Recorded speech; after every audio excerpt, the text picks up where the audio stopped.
भूत प्रेत की कहानियां पढ़ने और सुनने में तो बहुत रोमांचक लगती है, लेकिन जरा सोचिए, अगर ऐसे ही कुछ वास्तव में आपके साथ घटित होने लगे तो क्या आप उसे रोमांचित कहेंगे या डर के मारे थरथराने लगेंगे?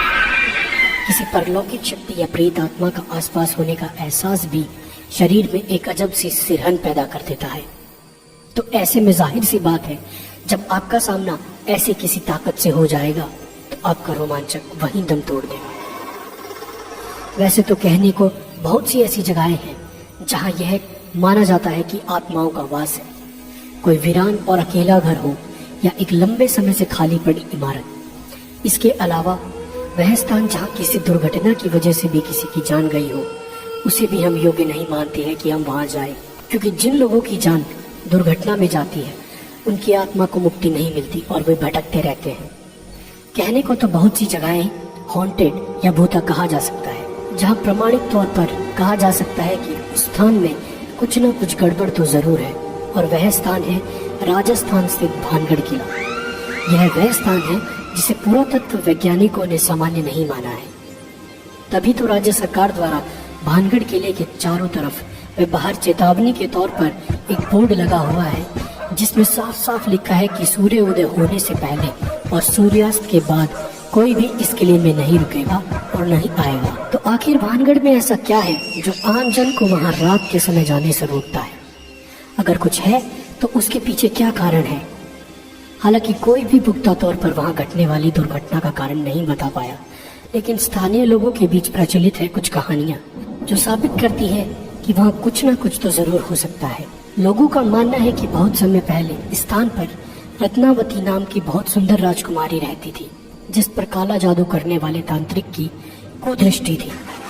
तांत्रिक ने अपने जादू से राजकुमारी को वश में करके उसका शारीरिक शोषण किया, लेकिन एक दुर्घटना के चलते उस तांत्रिक की मृत्यु हो गई और आज भी उस तांत्रिक की आत्मा वहां भटकती रहती है। तांत्रिक के श्राप के अनुसार वह स्थान कभी भी बच नहीं सका। वहां रहने वाले लोगों की मृत्यु हो जाती है, लेकिन उनकी आत्मा को मुक्ति नहीं मिलती है। प्रचलित कहानी के अनुसार सिंधु देवड़ा महल के पास स्थित पहाड़ पर तांत्रिक क्रियाएं करता था। वह रानी रत्नावती के रूप पर आसक्त था। एक दिन भानगढ़ के बाजार में उसने देखा कि रानी की एक दासी रानी के लिए केश तेल लेने आई है। सिंधु देवड़ा ने उस तेल को अभिमंत्रित कर दिया कि वह तेल जिस पर भी लगेगा उससे वह तेल उसके पास ले आएगा। कहते हैं कि रानी ने जब तेल को देखा तो वह समझ गई कि यह तेल सिंधु सेवड़ा द्वारा अभिमंत्रित है। तो कहते हैं कि रानी भी बहुत सिद्ध थी, इसलिए उसने पहचान कर ली और दासी से उस तेल को तुरंत फेंक देने को कहा। दासी ने उस तेल को एक चट्टान पर गिरा दिया। कहते हैं अभिमंत्रित तेल ने चट्टान को उड़ाकर सिंधु सेवड़ा की ओर रवाना कर दिया। सिंधु सेवड़ा ने चट्टान देखकर अनुमान लगाया कि रानी उस पर बैठकर उसके पास आ रही है। सो उसने अभिमंत्रित तेल को रानी को सीधे अपनी छाती पर उतारने का आदेश दिया। जब चट्टान पास आई तब तांत्रिक को असलियत पता चली, तो उसने आनन फानन में चट्टान उसके ऊपर गिरने से पहले भानगढ़ नगर उजड़ने का श्राप दे दिया और खुद चट्टान के नीचे दबकर मर गया। कहते हैं सिद्ध रानी को यह सब समझते देर न लगी और उसने तुरंत नगर खाली करने का आदेश दे दिया।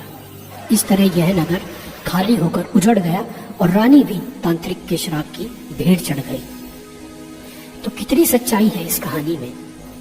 इस कहानी में कितनी सच्चाई है इसके बारे में इस बात से ही जाना जा सकता है कि जनश्रुतियों में भानगढ़ के लिए प्रचलित कहानी में कई लोग रत्नावती को राजकुमारी तो कई लोग रानी बताते हैं। रानी रत्नावती का जिक्र तो हर कोई करता है, पर वह किस राजा की रानी थी? उसके राजा व उसका शासनकाल कौन सा था?